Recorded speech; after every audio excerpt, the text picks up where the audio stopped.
This is the best it is going to be today. This is it. We, as my 2.5-year-old niece says when she's inconvenienced in the slightest, this isn't fair. Yeah, bitch, strap in. Life gets worse.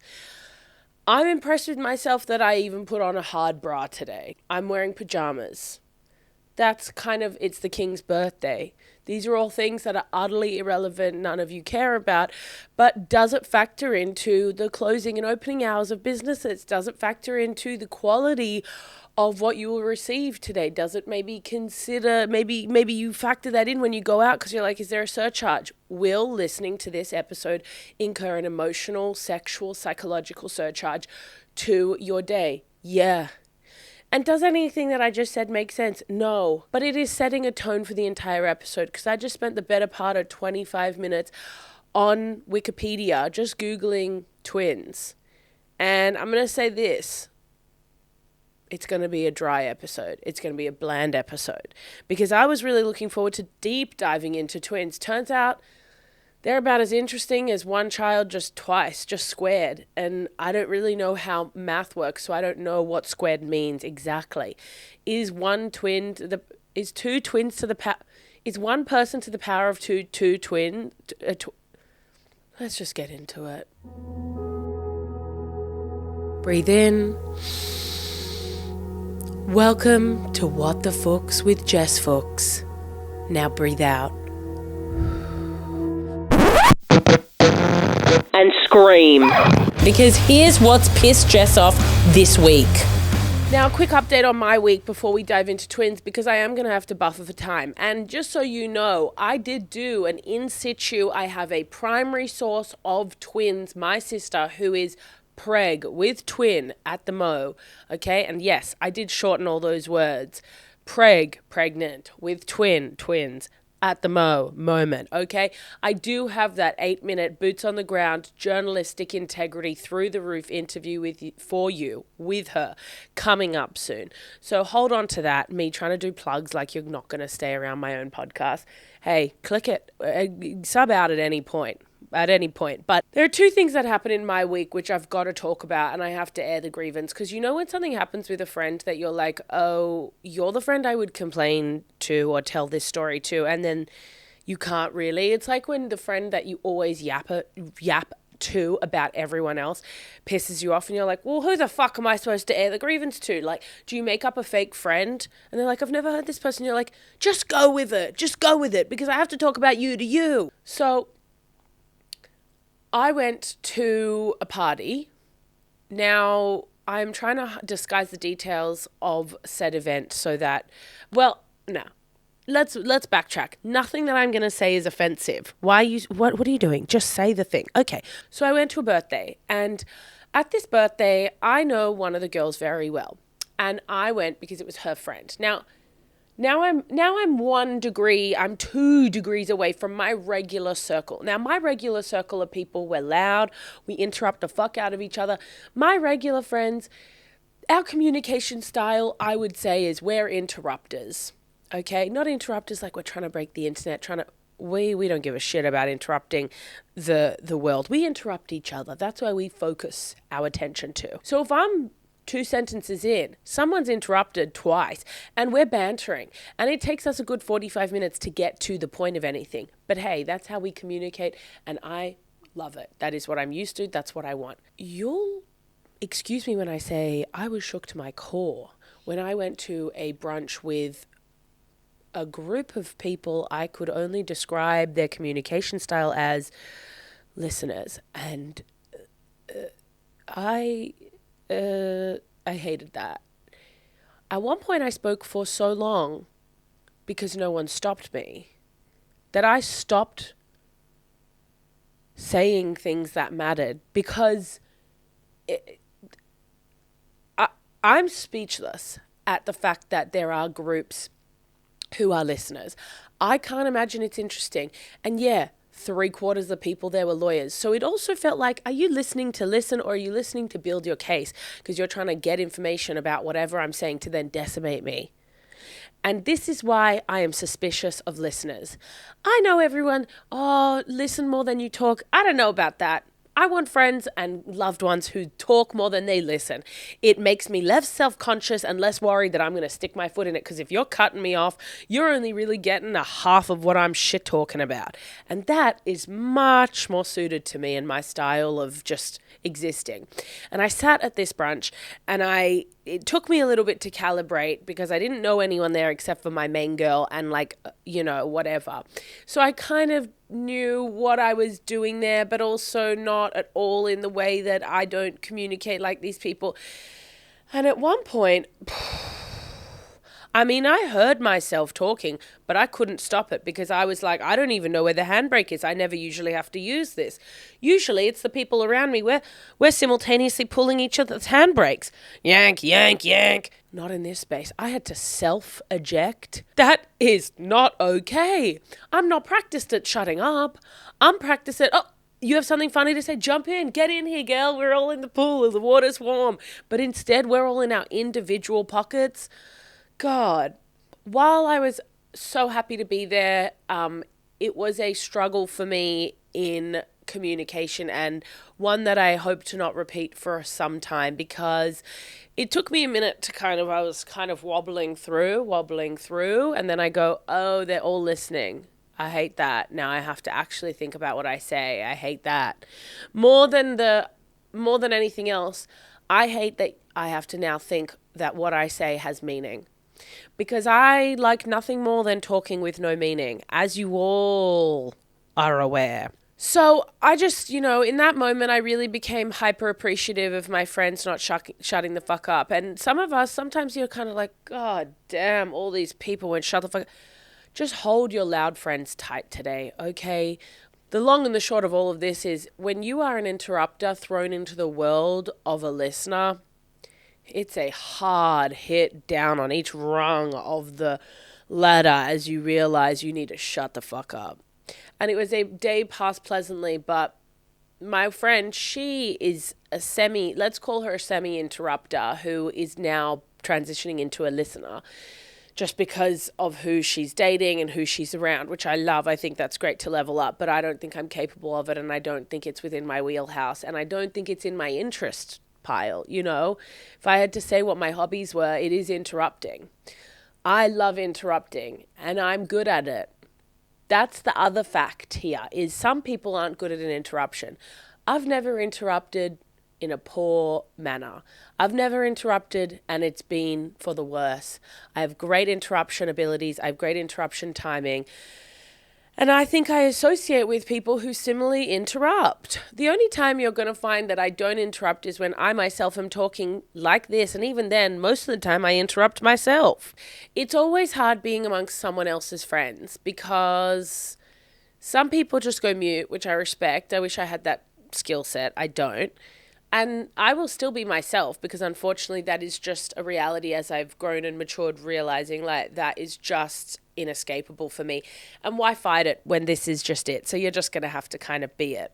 When you vacation in someone else's everyday friendship group life, God, the things you will see. And it's fascinating. It is. They were a lovely group of people. Nothing but good things to say about this group. They were hanging.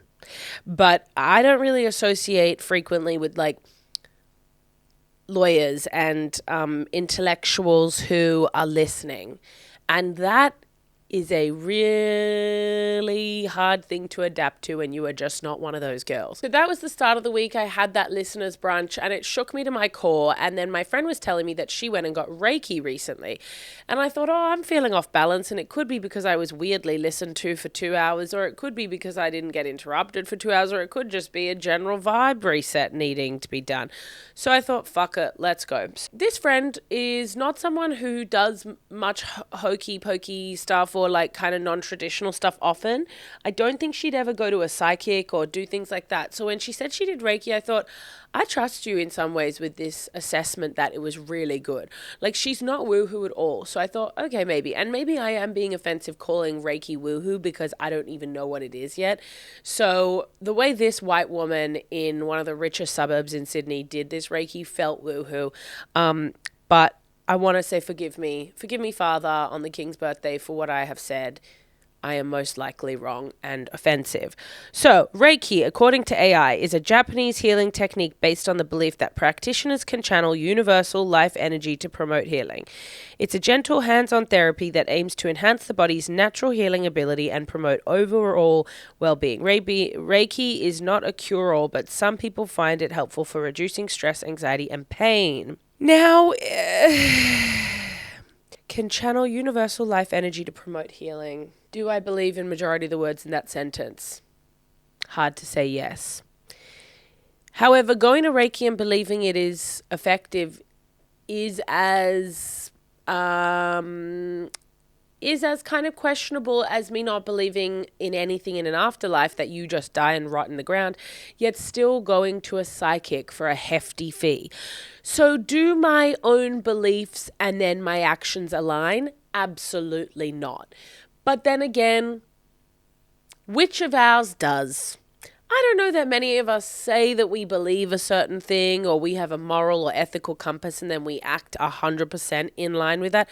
So does Reiki, does seeing a psychic, does doing these kind of things that would use the phrase like channel universal life energy to promote healing align with my belief system? I don't think so.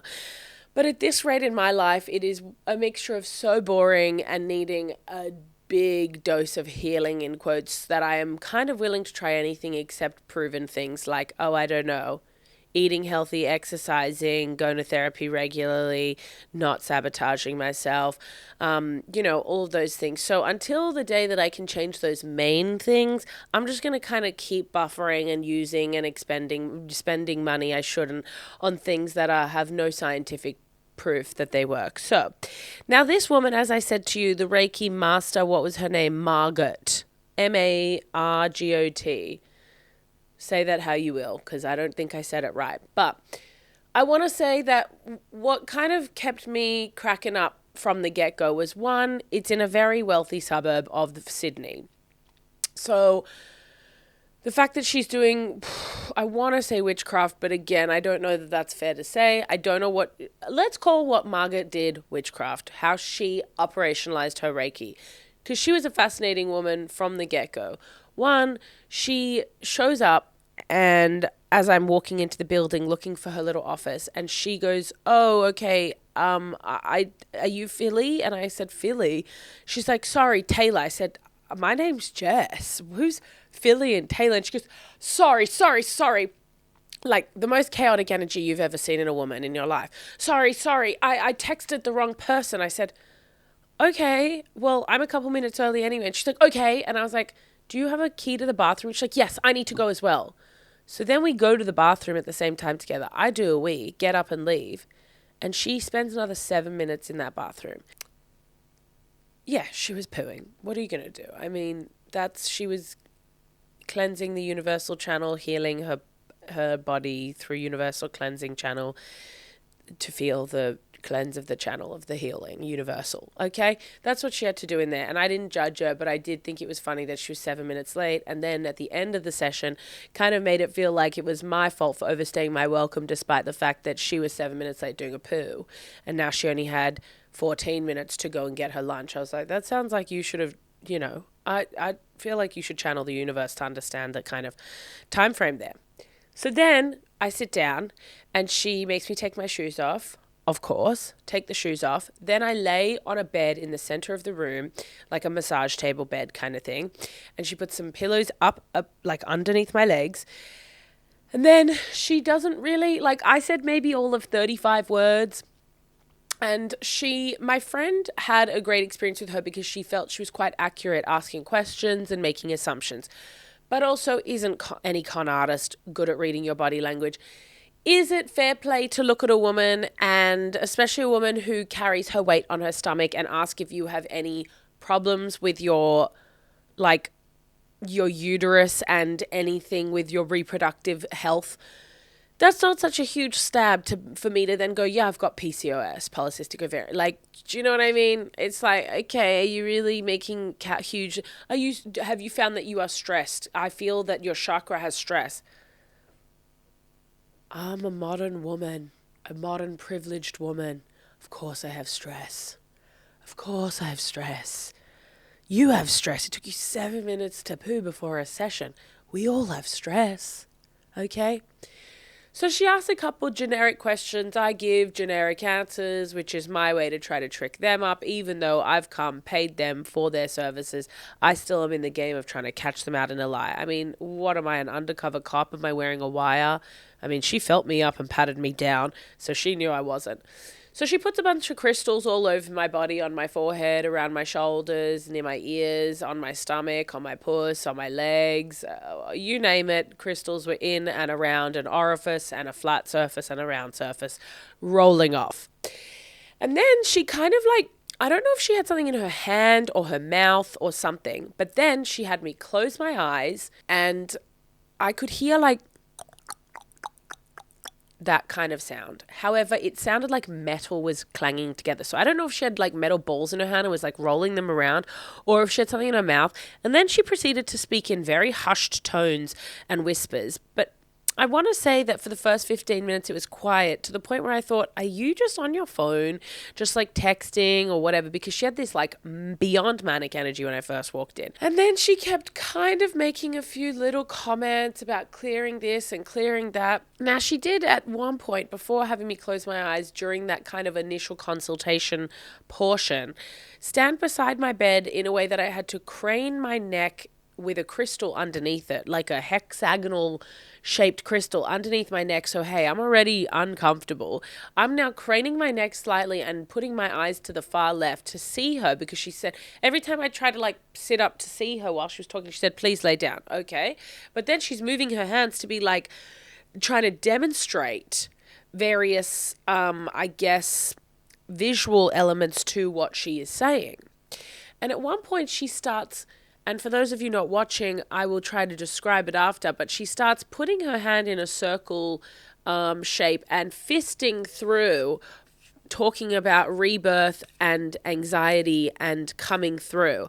So now I'm watching an old witch woman with brushed out hair, skinny jeans, and the strangest belt I've ever seen, so it must be homemade, fist herself whilst describing how to fix my life.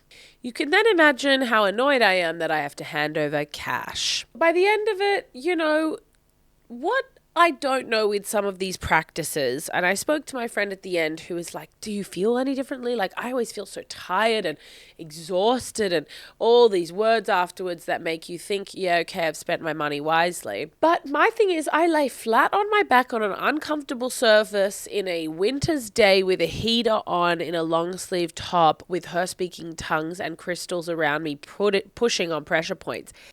Is she doing anything, or am I in and out of consciousness because of all of those aforementioned factors? It's so hard to say. And perhaps using all those methods and all of that stuff makes someone feel like, oh, my body feels different. Something must have happened. Or did something happen and you actually feel different? I don't know. And am I a woman of science? No. Did I finish 2.5 years of psychology degree? Yes. Do I believe that I am a qualified therapist? 100%. Is therapy science? Not in my books, not the way I practice it. So in many ways, I don't know if science is even real. I don't even know how science works. So it isn't real. That I give that kind of the God rule to me. God. Is God real? Well, I can't see him, feel him, or hear him. So it makes it hard for me to just blindly believe. Do I know anything scientific? I don't understand it, I don't see it, and I don't get it. Therefore, is science as an umbrella thing real? Who's to say? And if you can explain something scientific to me that makes me believe it and understand it, I want to say thank you. But no one with a degree in said degree, no science teacher nor university professor was able to help me understanding any element of math, science, chemistry, biology. So I don't really know. To me, in some ways, as I'm saying this, I'm like, well, a leaf just exists. That is kind of what God types people believe. They're just like, well, they don't, so maybe I am a God-fearing woman. I'm like, I believe dinosaurs are real, but at the same time, I don't even know what that means. I think ultimately ignorance is bliss, and I myself am the most ignorant woman in town. Do I believe in witchcraft? No. But do I believe that kind of magic can happen. Yes. Well, my sister is pregnant with twins, and that's the smoothest segue a woman's ever put forward in this podcast. So, am I a believer in science? No, but have crazier things happened? Like my sister having twins, for sure. And are twins more common than I realized? Yes. And me interviewing myself right now, asking questions and the answers, I don't know what to tell you. I'm just that good at podcasting. As I said at the start, I was really anticipating quite a dense and exciting episode as we talk about twins. But as I did my research into this world, I realized it's pretty boring. There's not enough there. I don't have enough anecdotes to fulfill an hour or 30 minutes even. But what I did do is last night I saw my sister, so I did prepare a few questions, and I will insert that interview after I just lay some groundwork.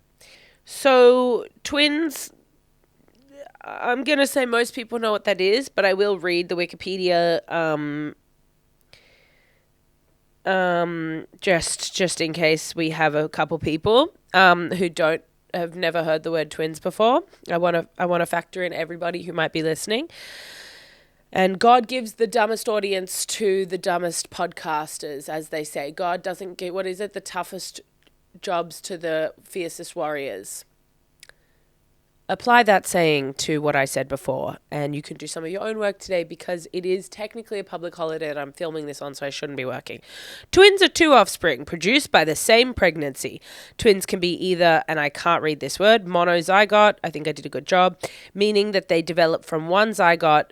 I mean, don't say, I hate when they go like, they define a word using the word that was in the word they're defining. Huh?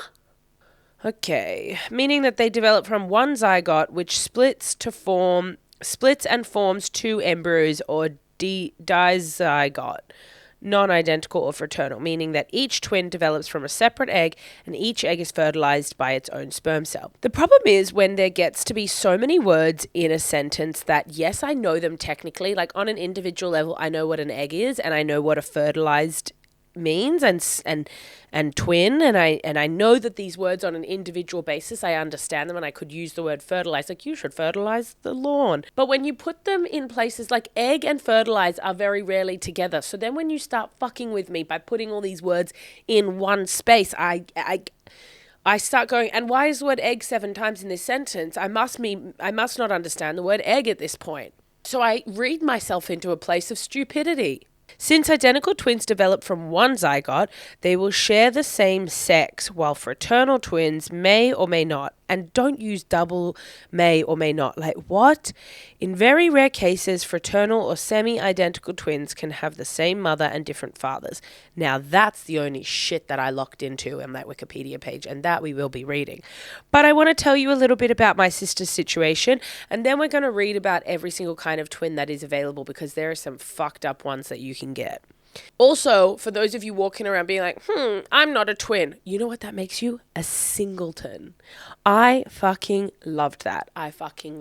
When I was reading the Wikipedia page and twins is twins. And then they were like, and if you are part of a single pregnancy, you are a singleton. And I was like, bitch, something about singleton absolutely lit me on fire. I don't know why. Something so fun about that. Now, my sister has had one child, just for a bit of background context, and then she wanted to have a second. Now, there was a discussion where I said to her, 2 is hard, because I know a lot of 2s who hate each other. But whereas when you got 3, now you're cooking with a different kind of vibe. And I know people say 3's a crowd, but as you know from some of my past episodes, I find anything more than 1 a crowd. So if you're going to have a crowd, you may as well have a 3rd, then it's a bit more fun. 2, it just gets tiring sometimes of like, oh, I've already told you this story. You bring in a 3rd, now there's a bit more, there's a bit more oomph happening. So I said to us, and also we grew up 1 of 3. We've got a brother. And I thought that's a bit fun. So 3 is kind of a nice number, but obviously given the economy and various other factors like her age, she is now technically a geriatric pregnancy. Amazing. I love that. It was one of those things where she was like, I don't know, I can't see myself having 3. And when she was trying to get preg with the second, she was a bit worried about like, oh my God, like blah, blah, blah. Just kind of worried, just anxious in general, which like, hey, you are about to grow a human life in you. Like, yeah, you be anxious. Yeah, you be really anxious, bitch. No one take that from you. When she finally found out she was pregnant, and on top of that it was twins, you can imagine the kind of evil witch stepmother laughter that I had kind of vomited up into my throat, because there is nothing funnier than someone you love dearly having the misfortune of being not just out of their depth, but twice over. Because, there was a minute where I started going, maybe I will have a child. I couldn't naturally do it. It makes me sick, the idea of physically having something grow inside of me. But I was going, maybe. And then the reality of not just having one, but now having 3 on the way, total. Ooh, mama, that's just not it for me. So now she's pregnant with twins, and it's pretty shocking. Her algorithm has changed on TikTok to be a lot of these people who have had twins and triplets and shit. And your body is, if you thought the body was ruined from one, god damn, do you not want to see what 2, 3, or 4 are doing to that fucking body? It's literally a human incubator. I just look at and see pregnancy like a warm incubator from when you were in, 10, and they had a chicken coop or chicken box in the room. Now, this might be the most unrelatable reference and memory to bring up, but this is what I remember from school. We had demountable buildings where there were 5 classrooms in a row, and in one of the classrooms, for some reason, they got a glass box like a fish tank, but with a heat lamp in it, put a bunch of eggs, and over a certain amount of time, we watched the eggs hatch. Now, that's the best case scenario, because that container doesn't have to swell to get bigger. That container doesn't have to, carry. No one's carrying the container strapped to their stomach. But it does evoke that sort of memory for me, thinking of my sister as just a swollen heat lamp container with just foreign bodies growing inside. And then you do that for 9 months only to figure out, shit, now I've got 19, 20, 25 years if the kid's useless, 31 if they're poor and useless and in the arts, to have to really be attached to this person. These people, there's 2 of them. Anyway, so I put together some questions for my sister. Feel free to enjoy them. This is the first time that I'm doing a kind of segment of such where I am boots on the ground journalist, and it turned out pretty good, so please enjoy. Okay, so I've got questions for you about twins, having twins, because my episode this week is about twins. Okay, so first of all, how dare you? I know. And then second of all, how did you do it? Look, I didn't do much. Okay. The same way I had the single baby. And then it just went double. It just happened. Yeah. Okay. My next question is, what do twins mean to you? And you can interpret that however you want. Yeah. Look, to me, it's a real nightmare. Okay. I think that's all. Okay, that's good. Okay, so this is a podcast, What the Fuchs, about anger and what annoys you. What's the worst part about being pregnant? Or just anything you want to complain about. There's no wrong answer here. Oh, God. The worst part... Where do I even start? I think the worst part is just like being tired all the time. But that was also a pre-existing condition. Yeah. But actually, it's good now I have an excuse. Yeah, I actually think so. It's actually a good thing. It's a good thing. Okay, that's good. How will these twins change our relationship? Well, you're leaving. Yeah, but then I'll return. Yeah. Look, you're just going to have to make yourself more available to me. Okay. That's pretty much it. I think it'll bring us closer together because you'll have to help me. Okay. Well, I guess this is related to the next question, but did you at any point think about me and how this would impact my life when you made the selfish decision to have 3 children? I didn't decide to have 3. But in some ways you did. I did think about you because I thought you would be here to help me with the mistake I've made. Right. But instead you're leaving. So, yeah. Okay, and are you worried that one might be evil? Yes. Okay. Or both. Really? Well, they're identical, so... Oh, that's they'll true. be the same. Okay, so let's hope they're both good. Yeah. Do you ever feel like they're talking about you behind your uterus? Definitely. And then how are you weaponizing the excuse of having twins to get more of what you want and less of what others want from you? Oh, it's so good.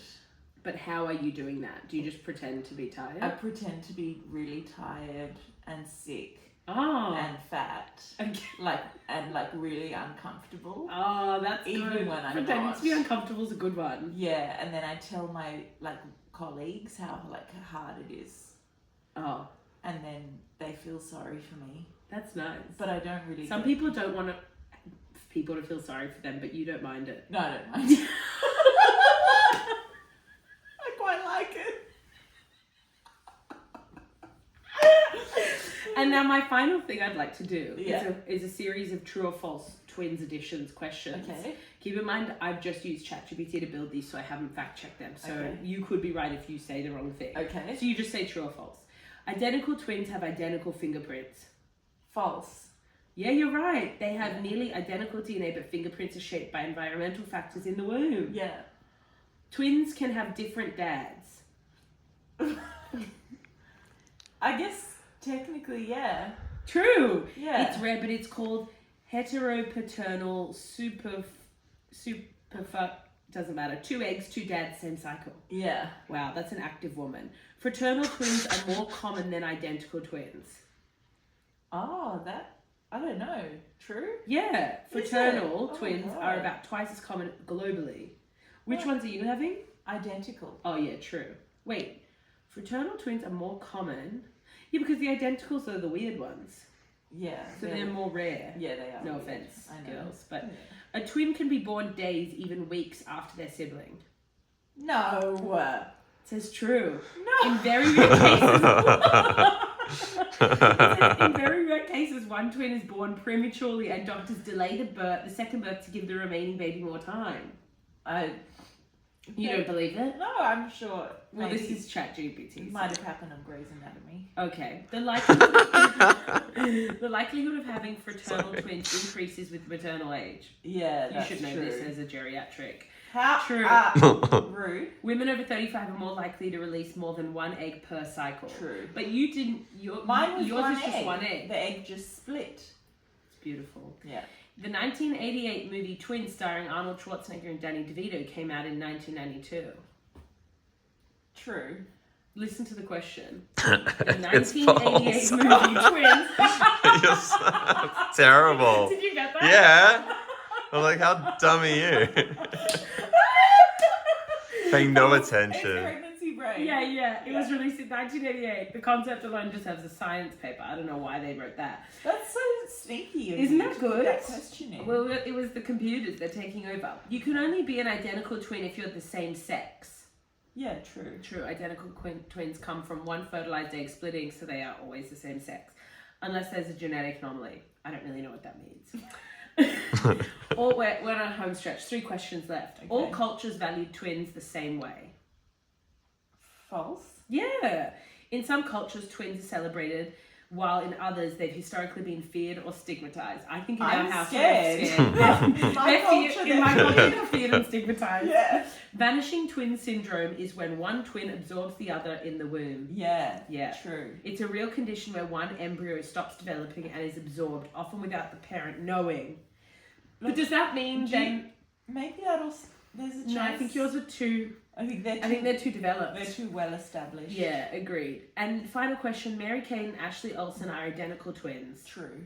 False. No, they are identical. Well, they are fraternal No, but- twins despite playing identical characters on No, Full House. that's not Should we true. fact check this one? Yeah. What makes you say that? Mary, Kate, They look identical. and Ashley, identical twins? They look identical.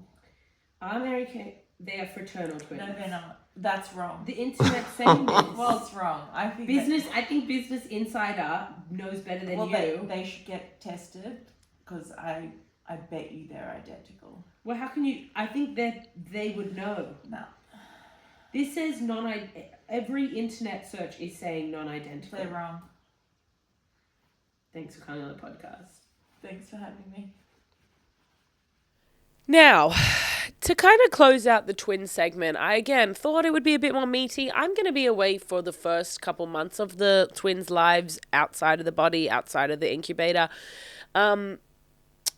And my main concern is that they are raised with individual personalities, because I am not having any of that weird shit that was on the news a while ago. Those two twins who are like, and he said, run, I've got a gun, gun. Like, where they just mirror each other. I'm not having any of that shit in my bloodline. And as a woman who's not going to have children, I must mold these three girls into my image so they reflect a little bit of me, love me so much, almost like a Stockholm syndrome, so that when I'm old, they look after me. Now, what are the different types of twins? I do want to bring in some science into this podcast, because I, would like to requalify this genre from comedy to comedy science. Maybe it'll help boost the viewership. So in this article, we're going to discuss the following types of twins, and these blew my mind. I didn't realize there were this many options. Identical twins, fraternal twins, conjoined twins, parasitic twins, superfetation, mirror image twins, heteropaternal foundation twins, which I think was referenced with my sister, polar body twins, semi-identical twins. Now let's jump right into the first one, which we all know quite well. Identical twins. So they are the ones where the egg separates into two embryos and later become two babies. They are assigned the same sex at birth and typically have the same physical features like skin tone and hair color. So that's going to be my sister. That's what she's given birth to. Just copy paste vibes. Fraternal twins, they are two separate eggs and they don't look the same. And this also says factors including maternal age, family history of fraternal twins, and fertility treatments may increase your odds of fraternal twin birth. So we weren't sure when my sister first got preg. We were like, if they are identical, it means that it's a freak of nature. Or if they're fraternal, there are a number of factors such as like genetics. But no one in my family has had twins. And let me tell you, one of my auntie and uncles, they procreated like 45 times. So you'd think if we're playing a genetic game, you'd get at least one double win. You know what I mean? Like a pull of the handle at the bloody pokies and win once. But no, they were all singletons. Conjoined twins. Oh, these fascinate me. Conjoined twins happen when there is a twinning, amazing word, but the division isn't completed, and as a result, the twins are physically conjoined or connected. Now let's see if we can find this type of twinning is extremely rare. It happens in about 1.5 of 100,000 births worldwide. It also happens to affect female twins more often than male twins. Well, of course we have it harder no matter what the situation. Now here's the thing. When they say things like 1.5 out of 100,000 births, if you think about there's billions of people. That means there's like hundreds, if not thousands, if not 100,000 types of conjoined twins. Because if 1.5 in every 100,000 births, that's okay. So 100,000 goes into a million 10 times. If I'm right, I don't even know what. So that means that there's 15 conjoined births in every million births. I can't do this any longer. We're going to move on. A parasitic twin is a rare condition that is closely related to conjoined twins. In this situation, a baby is born with an underdeveloped twin attached to its body. Because they're connected, these babies often share organs. Right.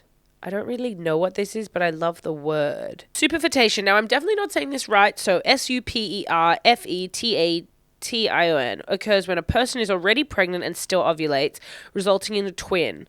Now, this shit is fucking awesome. That's crazy to me. The second ovulation can happen very quickly once the initial pregnancy occurs and can be very hard to differentiate between normal twin pregnancies where ovulation happened at the same time. That is so cool. That to me is crazy. Your body just being like, the first one's not going to be good enough. I want a second for safety, especially if you then go fuck someone else during that ovulation period. And now you got two dads, two babies, one mom. Tell me that show hasn't been written already. Mirror image twins. Mirror image twins are a type of identical twins. This I love. This is a type of twinning in which the embryonic division occurs and the twins have mirrored features. Now, for instance, if one twin is right-handed, the other will be left-handed. That is so cool. Or if one twin has a dimple on the right cheek, the other may have a dimple on the left cheek. Sorry, but my sister's sort of twins are the most boring of all the bunch. Oh, no, the most boring of all the bunch will be the ones that look different but are the same. So the ones that don't look the same, I don't know what they were, fraternal, whatever the fuck. Next up, we have the identicals, because they've got a bit of edge. It's like, what the hell? Why are you the same thing? And then we kind of go down the line with the more and more interesting ones. But the mirror image ones would probably go under the identical because they look the same, but it's just flipped. And that shit's crazy. Heteropaternal, whatever. When a person gets pregnant while already carrying another pregnancy. Oh, so that's kind of what I thought the above was, but I guess I'm wrong. If the babies have different fathers, then this is called heteropaternal superfundation. So this is the same thing as the above, but if they have two different dads. There was a case reported in Colombia after a paternity test showed that the twin boys had different fathers. Researchers speculated that the person became pregnant by one father and then had sex with another person. Because an egg was released and then fertilized by that second person too. Oh, God. Imagine getting caught out that way. You think you're being so cheeky, sneaky, and then your body's just like, hey, you've got a couple karma points and they're coming your way, and then they're in the form of boys that don't look the same because you got two daddies. Polar body twins were on our home stretch. Polar body twins, or half identical twins, are thought to occur when an egg splits and each half is then fertilized by a different sperm. Fuck off. The results in twins who look very much alike but do not share 100% of the DNA. Right.